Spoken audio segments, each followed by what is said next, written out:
Halo semuanya, pada kesempatan kali ini, kelompok akan membahas mengenai the low value relevance of financial statement information. Penelitian RC menunjukkan bahwa pasar cukup canggih dalam ekstraksi implikasi nilai dari laporan keuangan. Live 1989 menunjukkan bahwa respon pasar terhadap kabar baik atau buruk terhadap laba sangat kecil, hanya antara 2% hingga 5%. Nilai relevansi berkaitan erat dengan konsep kualitas laba karena menggunakan perubahan abnormal untuk mengukur sejauh mana informasi laporan keuangan dapat membantu investor dalam memprediksi nilai masa depan perusahaan. Lensman and Meadow menemukan bahwa kandungan informasi dari laba meningkat selama periode pelaporan. Mereka menunjukkan kecenderungan yang meningkat bagi perusahaan untuk melaporkan informasi akuntansi lainnya dan pada saat yang sama mereka membuat pengumuman laba.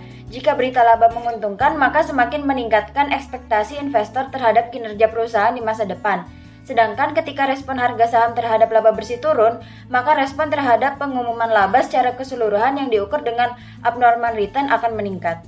Ball and Shivakumar meneliti hubungan antara total pengembalian tahunan atas saham perusahaan sampel dan jumlah pengembalian saham selama laporan laba kuartalan perusahaan.